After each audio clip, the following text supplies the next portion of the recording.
नमस्कार प्रिय मित्रों, हिंदी टिकी गुरु की ऑनलाइन डिजिटल प्लेटफॉर्म पर आप सभी का हार्दिक स्वागत है। दोस्तों, आज के इस वीडियो सेशन में हम बिहार स्टेट 2024 की प्रैक्टिस सेट संख्या 3 पर चर्चा करेंगे। तो आइए देखते हैं।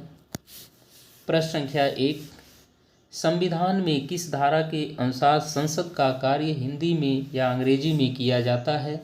तो धारा 120 के अनुसार, ऑप्शन ए सही। फिर देखिए, बात करते हैं धारा 210 की।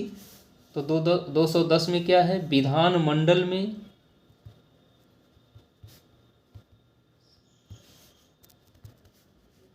प्रयोग की जाने वाली भाषा।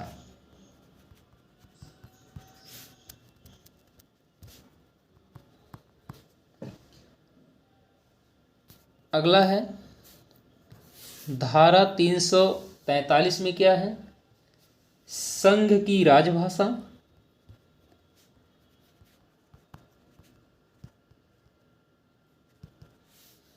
हिंदी और लिपि देवनागरी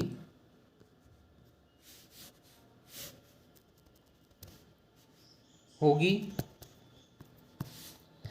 आगे देखिए, धारा 344 की अंतर्गत क्या होगा? राजभाषा आयोग का गठन। अगला प्रश्न देखिए, प्रश्न संख्या 2, विश्व हिंदी दिवस कब मनाया जाता है? तो विश्व हिंदी दिवस 10 जनवरी को मनाया जाता है, ऑप्शन ए सही। अब बात करते हैं हिंदी दिवस कब मनाया जाता है। तो हिंदी दिवस 14 सितंबर को। अगला प्रश्न है, काव्य शोभायाः कर्तारो धर्मागुणाः काव्य गुण की उपयुक्त परिभाषा किस आचार्य ने दी है? तो यह है वामन की। इनका काव्य शास्त्रीय ग्रंथ है काव्यालंकार सूत्रवृत्ति।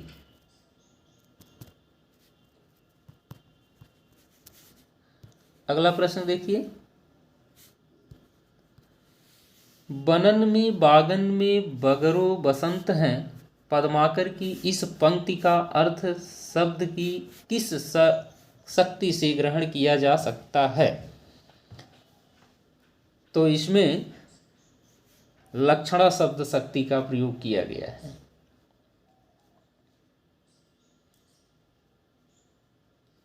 क्योंकि प्रस्तुत पंक्ति में पद्माकर जी ने बसंत ऋतु का वर्णन किया है।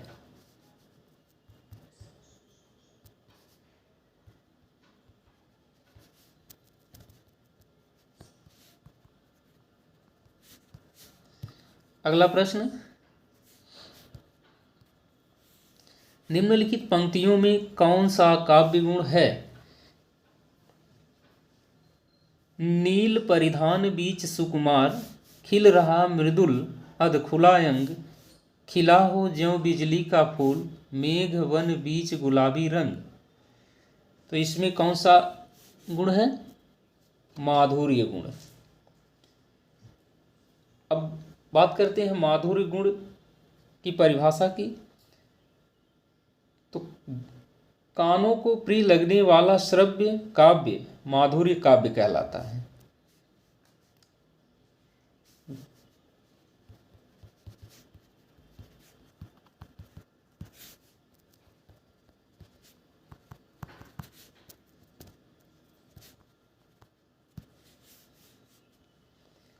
जो माधुर्य गुण का परिचायक होता है, यह गुण श्रृंगार, करुण और शांत रसों में पाया जाता है।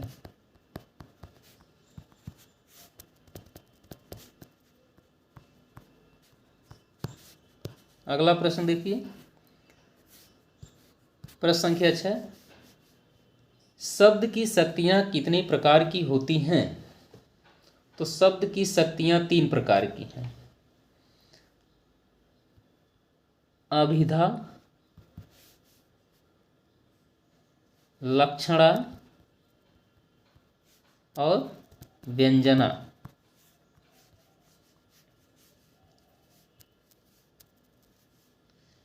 अभिधा शब्द शक्ति क्या है?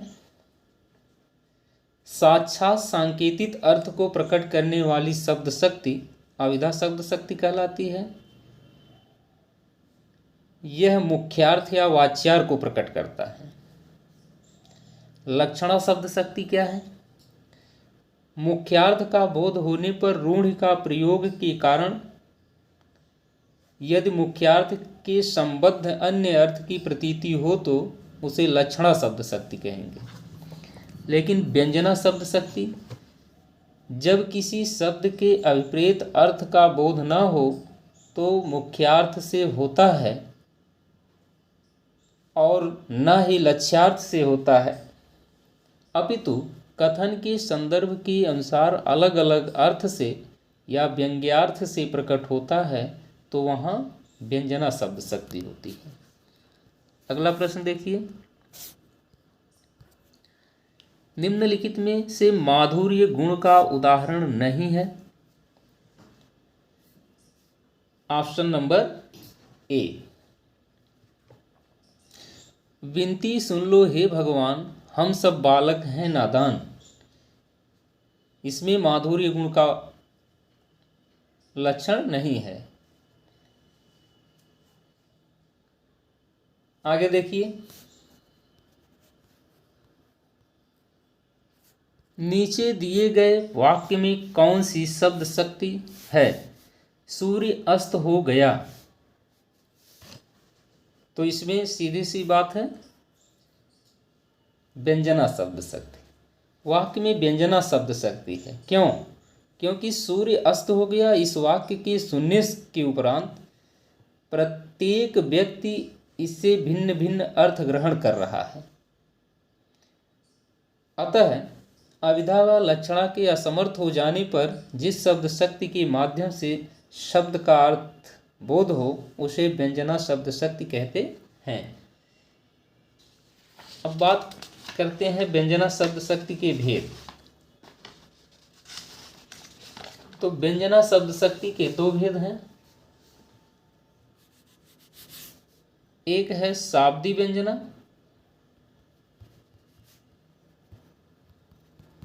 और दूसरा है आर्थी व्यंजना।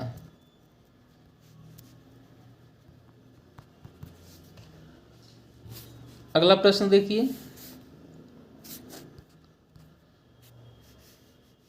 जब द्रास बटालिक टाइगर हिल की सीमा लगी गरजने, जब शहादत लेते हिमगिर की चट्टानें लगी गरजने,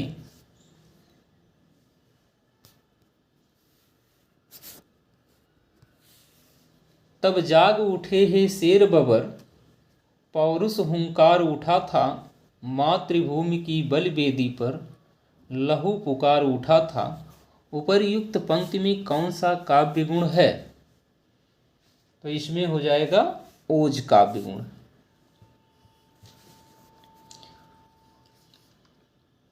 इस काव्य गुण का प्रयोग किन रसों में किया जाता है? रौद्र, वीर, विभत्स इत्यादि रसों में ओज गुण का प्रयोग किया जाता है। अगला प्रश्न देखिए, इनमें से कौन सी छंद शास्त्र की प्रथम पुस्तक है? तो छंद शास्त्र की प्रथम पुस्तक है छंद सूत्र, या इसी का नाम है छंद शास्त्र। ऑप्शन बी, निम्नलिखित में से कौन सा वर्णिक छंद है? उपेंद्र वज्रा। इसके प्रत्येक चरण में क्या होता है? 11 11 वर्ण होते हैं।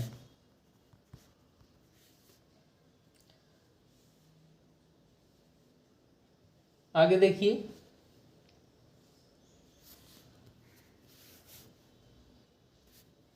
छंद में प्रायः कितने चरण होते हैं? तो छंद में प्रायः 4 चरण होते हैं। अगला प्रश्न, या लकुटी अरु कामरिया पर राज तिहुपुर को तज डारो, आठों सिद्ध नवो निधि को सुख, नंद की गाय चराय विसारो। इस पंक्ति में कौन सा छंद है? तो इस पंक्ति में सवैया छंद है। सवैया छंद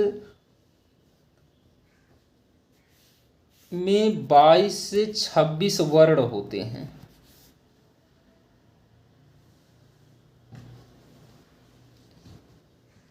अगला देखिए,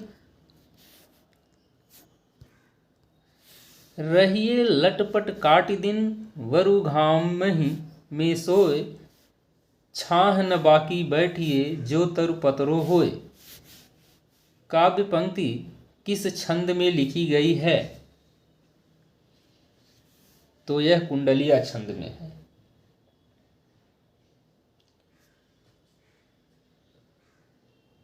कुंडलिया वह विषम मात्रिक छंद है जो 2 छंदों के योग से बना है। कुंडलिया में कौन कौन सा छंद है?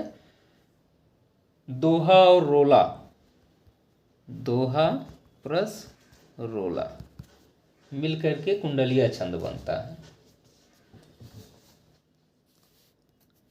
अगला प्रश्न है, रास पंचाध्यायी में किस छंद का प्रयोग किया गया है? तो रास पंचाध्याय में रोला छंद का प्रयोग किया गया है। ऑप्शन डी सही। प्रत्येक चरण में 28 मात्रा, 16 और 12 की यति, अंत में लघु गुरु की किस छंद में होता है? तो यह हो गया हरिगीतिका में। रोला में क्या होता है? रोला यह सममात्रिक छंद है, सममात्रिक छंद, और इसके प्रत्येक चरण में 24-24 मात्राएं होती हैं और प्रत्येक चरण में 11-13 पर यति होता है। 11-13 पर यति होता है तथा अंत में 2 गुरु या 2 लघु होते हैं। चाहे 2 गुरु होगा चाहे 2 लघु होगा। बरवय क्या है? बरवय यह अर्ध सममात्रिक छंद है।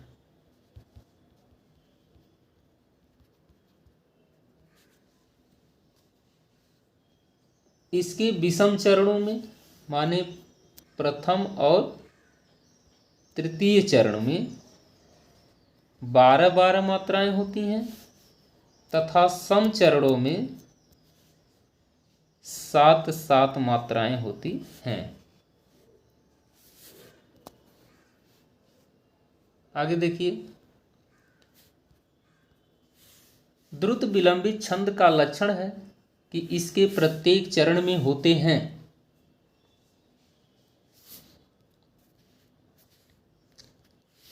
एक नगण, 2 भगण, 1 रगण के क्रम में 12 वर्ण होते हैं। तो द्रुत विलंबित क्या है? नभ भर द्रुति, 1 नगण, 1 भगण, 1 भगण और 1 रगण, कुल मिला के 3 3 3 और 3, कुल मिलाकर 12 वर्ण।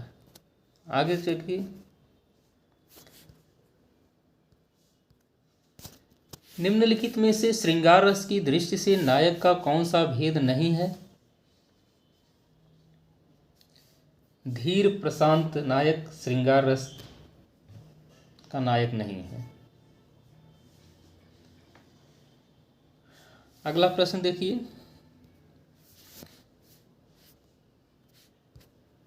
भरत द्वारा निर्दिष्ट सात्विक भावों का इनमें से कौन सा समूह सही है?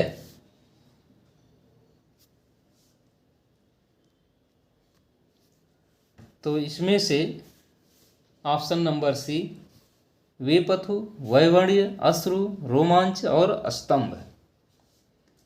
सात्विक भाव कितने हैं कुल? 8। स्तंभ है, स्वेद है, रोमांच, स्वरभंग, वेपथु, वैवण्य, अश्रु और प्रलय। अगला प्रश्न देखिए, भाव जिसके हृदय में रहते हैं उसे क्या कहते हैं? आश्रय कहते हैं। ऑप्शन नंबर डी सही।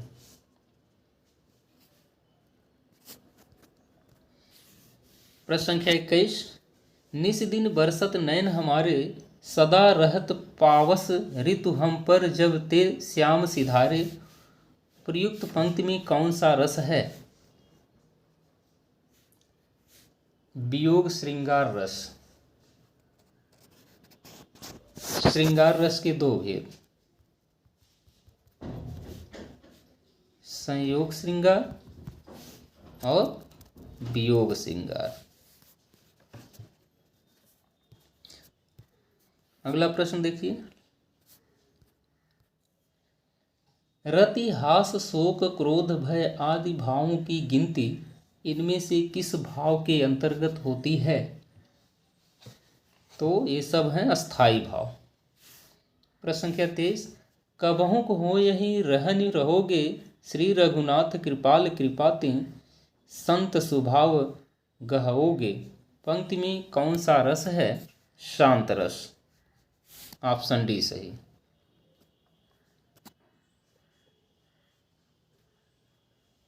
अगला प्रश्न,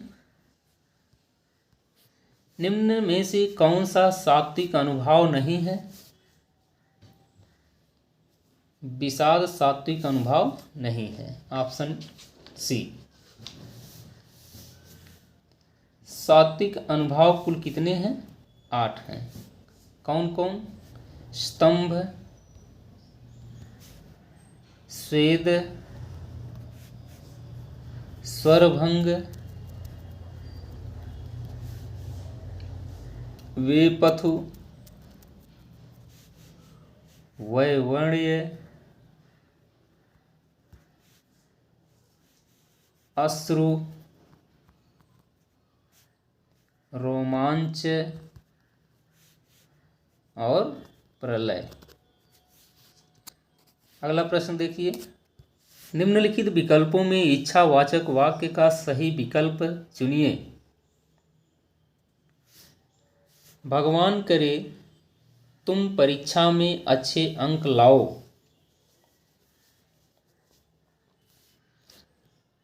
अगला प्रश्न, निम्नलिखित वाक्य में विधेय का सही विकल्प चुनिए। आप कुर्सी पर बैठकर बातें करें। इसमें विधेय क्या है? ऑप्शन डी सही है, कुर्सी पर बैठकर बातें करें। अगला प्रश्न, नीचे दिए गए वाक्य के सही वाक्य भेद को पहचानिए। सुरेश विद्यालय जाता है और मन लगाकर पढ़ता है। इसमें हो जाएगा संयुक्त वाक्य। प्रश्न संख्या 28 देखिए एक बार।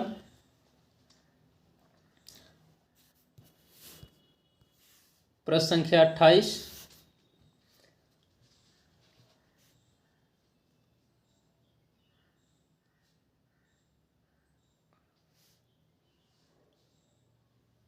आज का अवकाश देने की कृपा करें। ऑप्शन सी सही। प्रश्न संख्या 29, इनमें से एक वाक्य अशुद्ध है, वह है मैं अपनी बात का स्पष्टीकरण करने के लिए तैयार हूं। शेष सभी शुद्ध हैं। आगे देखिए, दिए गए वाक्यों में एक वाक्य शुद्ध है जिसका चयन करें। प्रश्न संख्या 30, एक फूलों की माला लाओ। गलत। फूलों की एक माला लाओ। सही। एक माला फूलों की लाओ। गलत। फूलों की माला एक लाओ। गलत। इसका सही उत्तर होगा बी। अगला प्रश्न देखिए, निम्नलिखित वाक्यों में से अशुद्ध वाक्य का चयन कीजिए। ऑप्शन ए, मैंने आपके लिए शहर के अच्छे होटल से खाना मंगवाया है। इसका शुद्ध रूप होगा, मैंने आपके लिए शहर के अच्छे, अच्छी के स्थान पे क्या होगा, अच्छे होटल से खाना मंगवाया है। बाकी सब शुद्ध हैं। प्रश्न संख्या 32, अशुद्ध वाक्य पहचानिए। राम ने एक किताब खरीदे।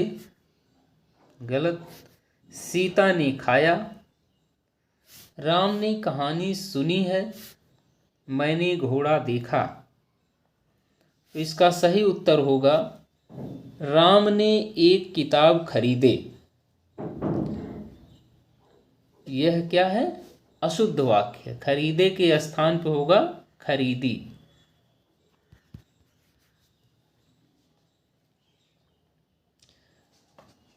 अगला प्रश्न देखिए, इनमें से अशुद्ध वाक्य है, कल, आज और कल अवकाश रहेगा। बी, आज मौसम अच्छा है। सी, अब परीक्षा होने वाली है। डी, मैंने पत्र भेज दिया। इसका सही उत्तर होगा ए, कल, आज और कल अवकाश रहेगा। यह अशुद्ध है। इसका शुद्ध रूप होगा, कल, आज और परसों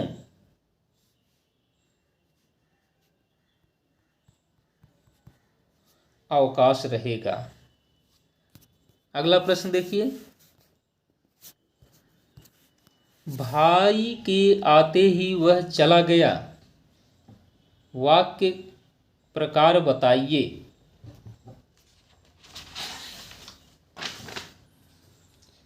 तो यह है सरल वाक्य। निम्नलिखित विकल्पों में से शुद्ध वाक्य का चयन कीजिए। इसका शुद्ध है ऑप्शन ए, मैंने 3 कुर्सियां खरीदी।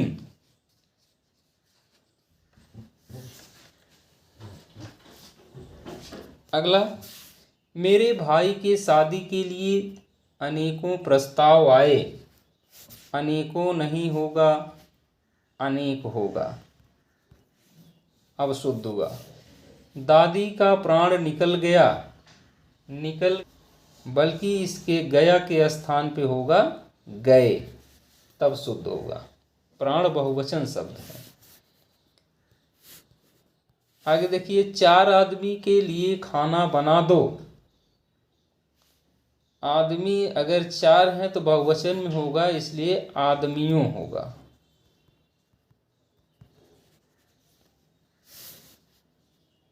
अगला प्रश्न देखिए, रचना के अनुसार वाक्य के कितने प्रकार होते हैं।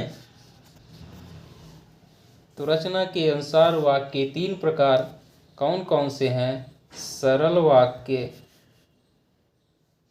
संयुक्त वाक्य और मिश्रित वाक्य। अगला प्रश्न, सबे दिन होत न एक समाना लोकोक्ति का अर्थ है। तो इसका होगा समय परिवर्तनशील होता है। अगला प्रश्न देखिए, 9 दिन चले 2.5 कोस से तात्पर्य क्या है? अधिक परिश्रम का थोड़ा फल मिलना। अगला प्रश्न, हाथ डालना मुहावरे का अर्थ है, तो इसका उत्तर होगा शुरू करना। प्रश्न संख्या 40 देखिए। किसी तरह की जिम्मेदारी न होने पर लोकोक्ति कही जाती है।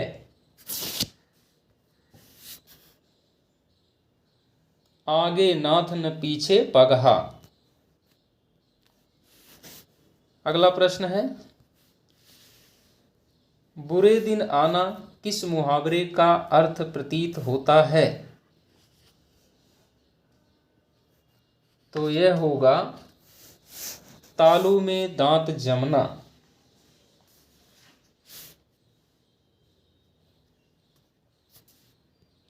अगला प्रश्न, परित्यक्ता शब्द इनमें से किस लोकोक्ति के लिए सटीक अर्थ है? वह स्त्री जो पति द्वारा छोड़ दी गई हो। अगला प्रश्न, निम्नलिखित प्रश्न में 4 विकल्पों में से उस विकल्प का चयन करें जो दी गई लोकोक्ति का सही अर्थ हो। अब की अब, जब की जब के साथ। इसका सही उत्तर होगा डी, सदा वर्तमान की ही चिंता करनी चाहिए। अगला प्रश्न, निम्नांकित में से मुहावरा है, इनमें कौन मुहावरा है? भाड़े का टट्टू, जिसका अर्थ होगा किराए का आदमी।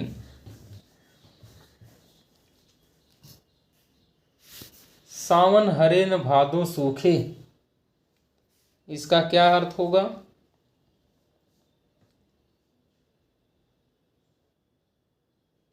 सदा एक सा रहना।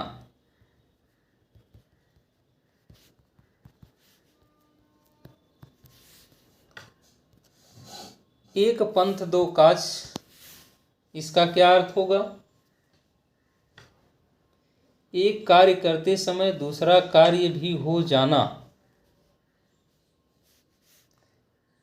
चिराग तले अंधेरा, अपनी बुराई दिखाई न देना।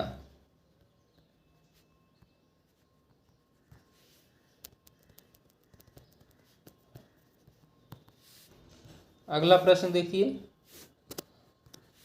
पंचवटी शब्द में कौन सा समास है? तो पंचवटी में द्विगु समास, संख्यावाची द्विगु। हानि लाभ में कौन सा समास है? द्वंद्व समास। महात्मा शब्द में कौन सा समास है? तो इसमें होगा कर्मधारय समास, विशेषण विशेष से।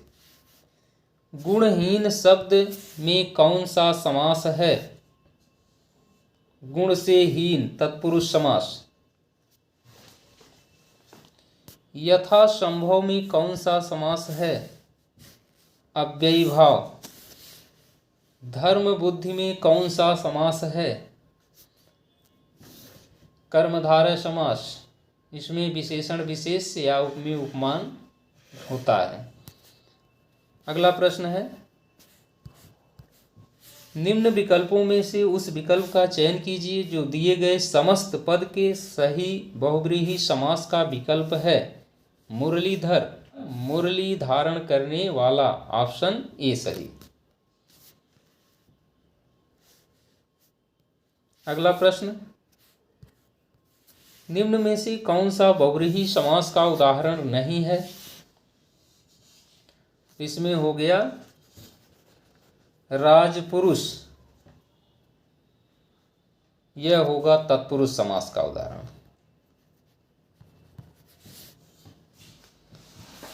अगला प्रश्न है, अपीछते का सही संधि विच्छेद है।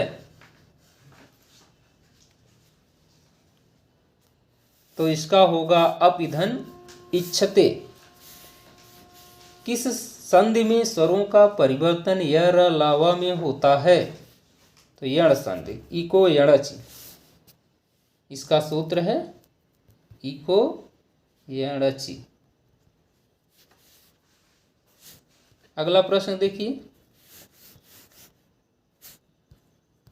निम्न में से कौन सा संधि शब्द गलत है?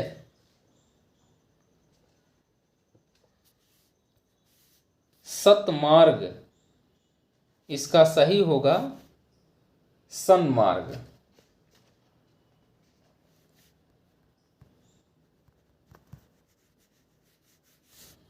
अगला प्रश्न देखिए, नीचे दिए गए शब्द का सही संधि विच्छेद वाला विकल्प चुनिए। दिक धन अंबर दिगंबर।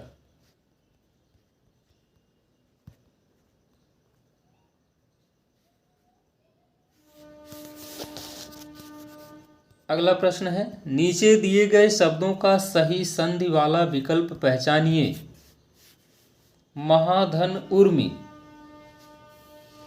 तो इसका होगा बी महोर्मी। कौन सी संधि है? गुण संधि।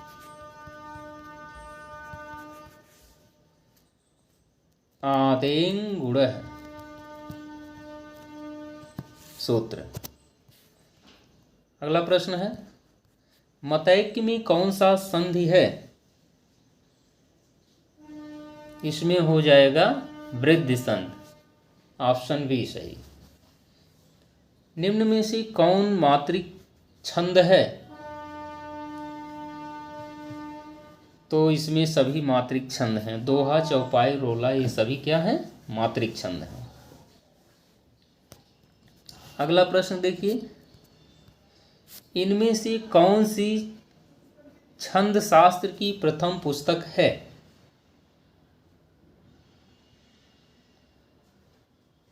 तो ऑप्शन नंबर बी छंद सूत्र या छंद शास्त्र, पिंगल इसके रचयिता है।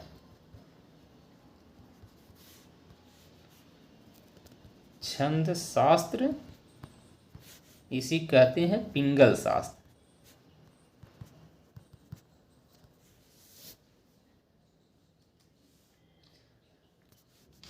अगला प्रश्न देखिए, हम जो कुछ देख रहे हैं सुंदर है सत्य नहीं है, यह दृश्य जगत भासित है बिन कर्म शिववत्त नहीं है। उपर्युक्त काव्य पंक्तियों में निम्नलिखित में से कौन सा छंद है? देखिए,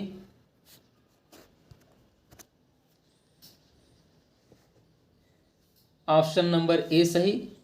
14 मात्राओं की यति से 28 मात्राओं वाला मात्रिक छंद है। अगला प्रश्न, आप निसंकोच चले जाओ, इस वाक्य की त्रुटि सुधारने के लिए निम्न में से सही विकल्प छांटें। तो आप निसंकोच चले जाइए, ऑप्शन सी सही। प्रश्न संख्या 63, निम्नलिखित में से एक वाक्य अशुद्ध है, वह कौन है? हम लोग आपका आभार मानते हैं। जब हम आ गया तो लोग की कोई जरूरत नहीं, हम आपका आभार मानते हैं।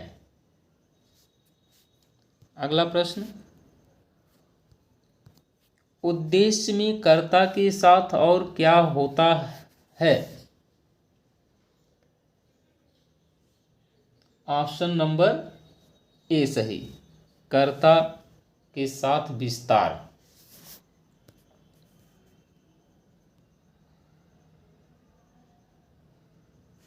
अगला प्रश्न,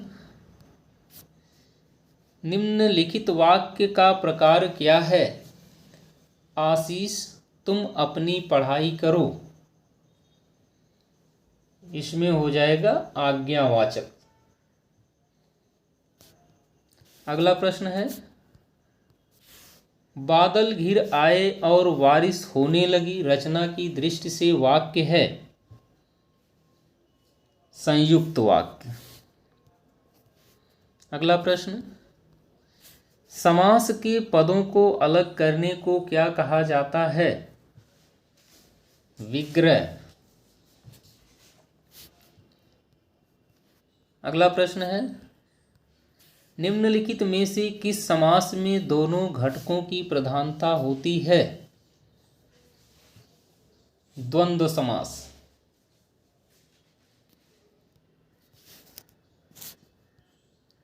निम्नलिखित में विशेषण विशेष के योग से कौन सा समास बनता है? तो कर्मधारय समास, ऑप्शन सी। पुरुषोत्तम में कौन सा समास है? पुरुषों में उत्तम है जो, तत्पुरुष समास।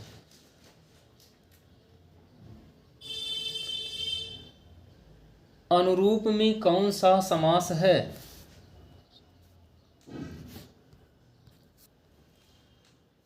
अव्ययी भाव समास।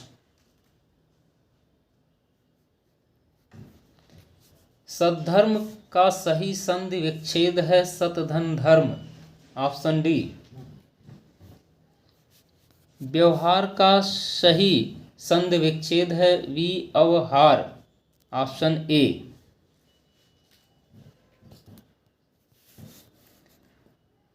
सूक्ति का सही संधि विच्छेद है सुधन उक्ति, ऑप्शन ए। इनमें से कौन संधि का गुण है? संधि निरर्थक अक्षरों को मिलाकर सार्थक बन, गलत। संधि में समास होता है,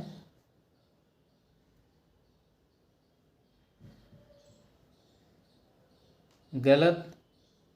संधि का अर्थ है अलगाव, गलत। इनमें से कोई नहीं, ऑप्शन डी सही।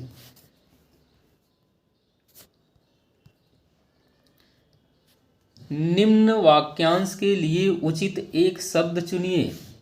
कानून का रूप देने के लिए प्रस्तुत किया जाने वाला प्रस्ताव या मसौदा क्या कहलाता है?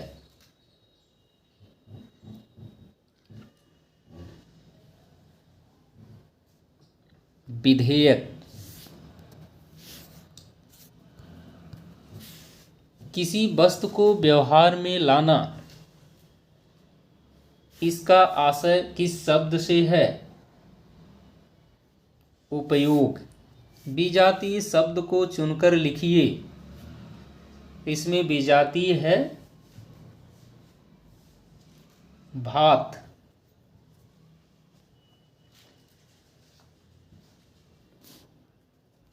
अगला प्रश्न देखिए, अनुरूपता का पालन करते हुए प्रश्न चिन्ह के स्थान पर उपयुक्त पद भरें। शरीर, आत्मा, शब्द, अर्थ, ऑप्शन सी सही। अधिसूचना प्रकाशित होती है सरकारी गजट में।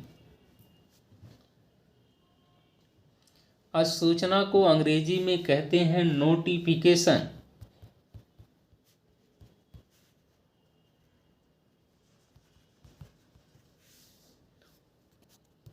अगला प्रश्न है, हिंदी साहित्य सम्मेलन किस नगर में स्थित है? तो यह है इलाहाबाद। इसकी स्थापना कब हुई? 1 मई 1910 ईस्वी को।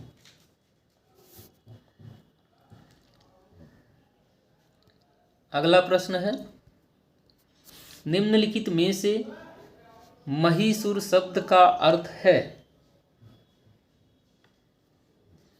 ब्राह्मण।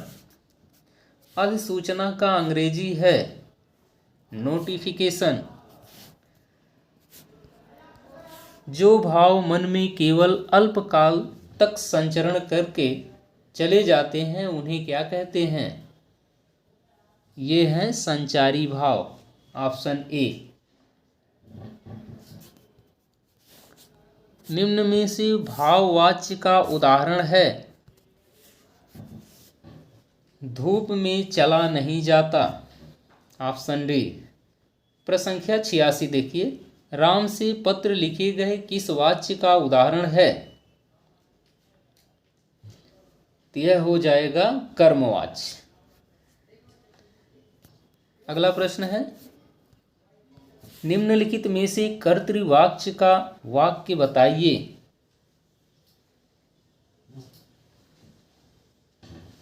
तो यह है, तुलसीदास ने रामचरितमानस लिखी। अगला प्रश्न, जहाँ कारण बिना कार्य की उत्पत्ति होती है वहाँ कौन सा अलंकार होता है? विभावना अलंकार। अगला प्रश्न है, पापी मनुज भी आज मुख से राम नाम निकालते, इस वाक्य पंक्ति में कौन सा अलंकार है? विरोधाभास। अगला प्रश्न है, बांधा था विध को किसने, इन काली जंजीरों से, मणि वाले फड़ियों का मुंह क्यों भरा हुआ है हीरों से, इस काव्य पंक्तियों में कौन सा अलंकार है? अतिशयोक्ति। अगला प्रश्न, जहाँ उपमेय में उपमान की समानता की संभावना प्रकट की जाए वहाँ उत्प्रेक्षा अलंकार होता है। Option A. इसको पहचानने का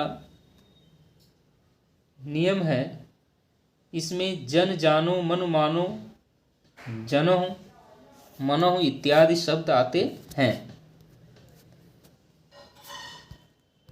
बसंत में चाचा बसंत में नाचा बहुत मेरा मन मयूर, रेखांकित अंश में अलंकार है मन रूपी मयूर। इसका ऑप्शन सी सही, रूपक अलंकार।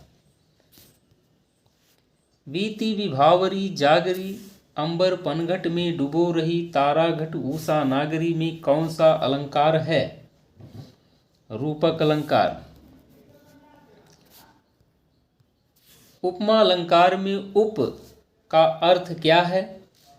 उप का अर्थ होगा समीप। हीरक सी समीर माला जब, पंक्ति में प्रयुक्त अलंकार पहचाने। सासी से तो हो जाएगा उपमा अलंकार। उपमा अलंकार क्या है? तो उपमा अलंकार है विभिन्न पदार्थों का सादृश्य प्रतिपादन। प्रश्न संख्या 97 देखिए, चारुचंद की चंचल किरणें खेल रही जलथल में, इस पंक्ति में कौन सा अलंकार है? तो इसमें है अनुप्रास अलंकार। च च च वर्ण की आवृत्ति हुई है। अर्थालंकार की संख्या कितनी है?